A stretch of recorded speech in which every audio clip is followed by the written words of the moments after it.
Want your boss to put some real action behind the rhetoric when they talk about making your workplace more inclusive? Find out how to hold their feet to the fire and demand diversity on the Diversity Dude podcast.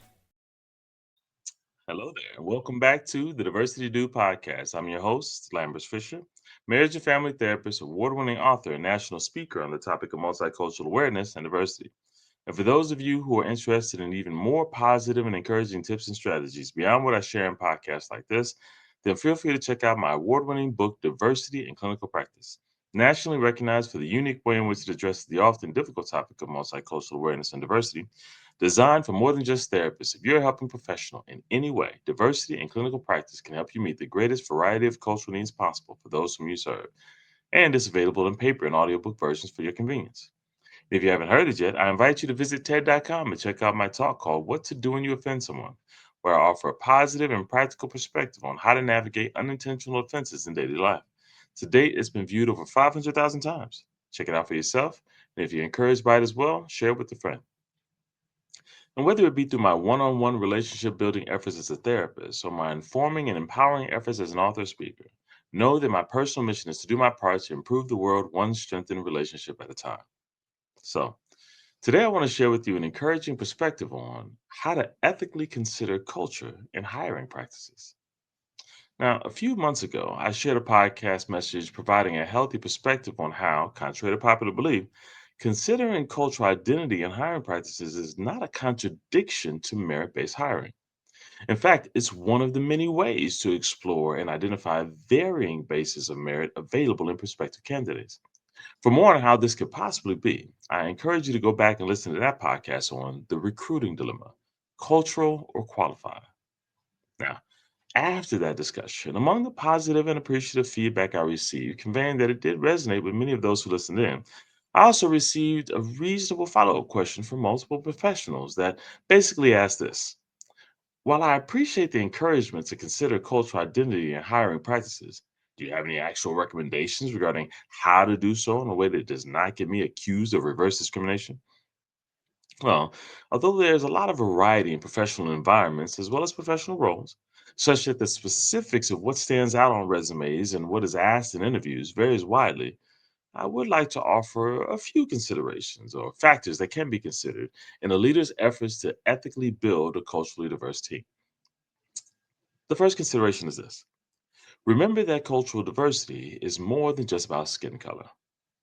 One of the main arguments against DEI, diversity, equity, inclusion, policies, procedures, and initiatives in hiring practices and beyond, is that it prioritizes a small minority of people over the majority of people in a way that disadvantages those in a majority and advantages those in a minority in ways that have not been earned. Interestingly, when questioned about this further, people usually base their entire argument on one of a few popular cultural identity targets, such as skin color or gender identity or sexual orientation. And separate from the completely legitimate historical arguments that could be made regarding how people from certain cultural backgrounds have been disadvantaged for so long over generations, and how actions can be made that could contribute today to righting some of those historical wrongs. One underlying problem with the whole basis of defense is that cultural diversity includes significantly more than just skin color. Cultural identity includes also identifying with others in similar nationalities, genders, religious or faith backgrounds, political belief systems, socioeconomic status, family role dynamics, and much more. So much more that while not everyone's history is the same, everyone has the potential to identify as part of many different cultural groups. Why is this important? Because remembering this can help you see that it isn't some small group of people that you either have to prioritize in hiring or ignore in hiring, but instead you have the opportunity to look for and truly see the various cultural identities within every potential candidate you may have potential to hire. But then some may ask, but doesn't that just spread the problem around? Well, that leads directly into consideration number two. And that is, culture isn't a problem, it's an opportunity. So, if you broaden your understanding of culture to include, but not limited to, racial and ethnical background and ethnicity, then begin to see how everyone is made up of a variety of cultural group identities And you'll be able to perfectly be set up to see how embracing this can help you build professional teams that meet a variety of internal as well as external needs. For example, there's a tendency for professional teams to have a type. Just like in intimate relationships, there's a type. Hiring leaders know the type of employee that they already know and are already comfortable with because there isn't much that they need to learn and there are fewer barriers to overcome. However, while this is admittedly convenient, there's also a tendency for these teams to fall into the trap of if you always do what you've always done, then you'll always get what you've always gotten. They eventually find that while those teams are filled with perfectly capable people, growth is in some ways limited because the team brainstorming new ideas have mostly the same ideas or variations on those ideas. In contrast, when people embrace variety, not just in skin color, but in the life experiences that may come with that factor or many others, then differences in perspectives that stem from those different life experiences can be what leads to the generation of new ideas that benefit the whole organization. In essence, if you hire and welcome people with differing life experiences in various ways, you're more likely to see the generation of new ways of solving problems and meeting a greater variety of needs. Sometimes needs that weren't even thought of by previously capable people, but unaware of what was beyond their perspective. And then there's consideration number three, asking about what unique contributions someone feels that they can add to the team based on their unique experiences can open up a wide world of possibilities.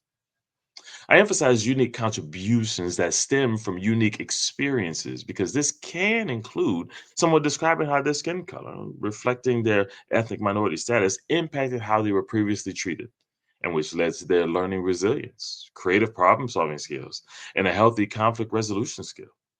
Sure, someone else could have learned similar skills, but the unique experiences that led to them can have a significant impact on whether it was head knowledge or heart knowledge, whether it was just learned or also experienced, and whether there's just an interest or a passion. None of these are automatic, by the way, but if you allow yourself to ask and to look for them, you're more likely to find them if they exist. Similarly, asking us about someone's unique contributions that stem from unique experiences can also include someone who learned a unique lesson while being a part of a majority group, seeing how it had its advantages as well as its disadvantages, and how seeing the disadvantages and potential injustices that surrounded them generated the motivation to become an ally, not just to a specific group of people, but to anyone whose voice isn't being heard, no matter their skin color or cultural factor or identity. You see, these are the types of interview questions that can help you look at a room full of perfectly capable job candidates and ask yourself if they can all do the job, if they're all actually capable, which ones bring something to the organization that we don't already have and thus can help us be better. Again, not better as an organization because the new hires look different, but better as an organization because the new hire helps us do what we already do and help us improve because they see and experience things differently. There is not only nothing wrong with this, but it's smart business to do so. Similarly, not no entire cultural groups are left out in this way of doing things, for everyone has the opportunity to convince someone that they are different in some way and that they can offer something that don't already have. Now, let me also be clear. Just as there's a time to bring in a fresh face, a fresh voice, and a fresh perspective, there's also the time to bring in more of your type. After all, there's a reason why that's your type. It works. The problem arises when everything becomes about change for change's sake, conveying that anything that's the same is inherently bad, or same for same's sake, conveying that different is a threat to what we already have achieved and insulting a judgment of what already is. This need not be the case. With all that being said, my hope for you is that you would see not only a broader perspective on cultural identity during hiring practices, but also that you will be able to see the benefits of both maintaining the best of what is, as well as hiring and welcoming fresh faces, fresh voices, fresh perspectives, because the potential of what new experiences can have on everyone.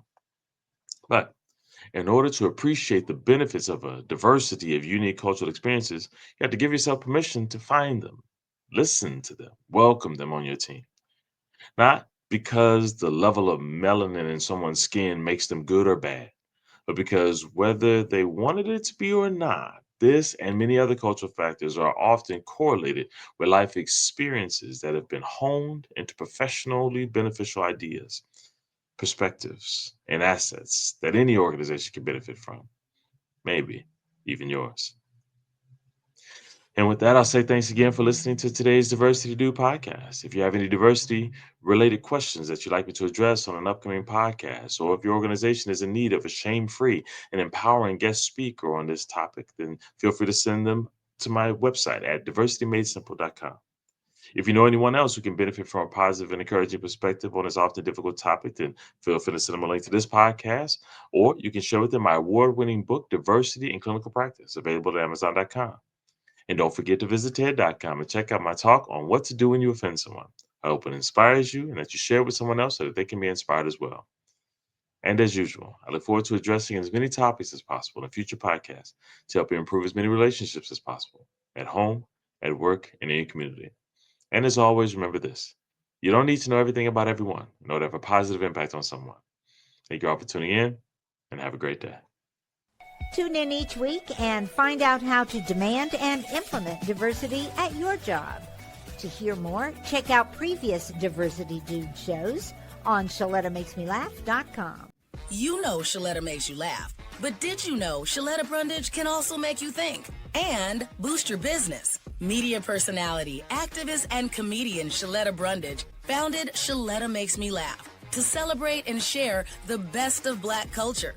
It's a podcasting platform. You can download 10 weekly podcasts hosted by African-American subject experts at ShalettaMakesMeLaugh.com or wherever you find your favorite podcasts. ShalettaMakesMeLaugh.com is also a production house, creating broadcast quality commercial content. And Shaletta and her team of storytellers create powerful promotional campaigns to get businesses the brand awareness they're looking for. Some of Minnesota's top businesses trust Shaletta, and you can too. Get out the word about your events and products and get in front of communities of color with ShalettaMakesMeLaugh.com. She's got the power to help your business.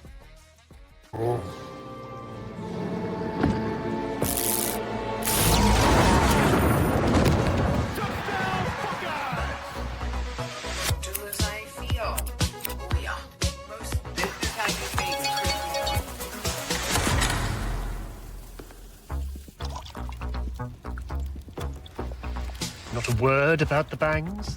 The smartest Wi-Fi at one price for 5 years. Guaranteed. Xfinity. Imagine that. Ready to go? At Metro Transit, we are. With more routes to more places, easy ways to pay, and more convenient options, we're ready to go further. Go easier. Go faster. Go, go, go. And go. We're ready to go. Are you? When she walked in on her first day at Doherty Family College at the University of St. Thomas, she didn't know a soul. I'm Zion, and I'm a second year at DFC. A year later, and so many changes for Zion. I love my friends here. I couldn't do anything without them. We support each other all the time. At Doherty Family College, Zion also finds support on the academic side. Like all DFC students, Zion can count on a team committed to her success. Doherty Family College is Minnesota's affordable private college option. DFC students earn their associate's degree and then can transition to a 4-year college or university for their bachelor's. Many are students of color or first in their family to go to college. It's nice to see people that look like you pursuing an education, wanting to succeed academically. Zion encourages any high school student looking for a college home to do what she did and apply to Doherty Family College. All the support you can need is here. Ready to make your move and experience Doherty Family College for yourself? Then schedule your visit to the Minneapolis campus at dfc.stthomas.edu/visit.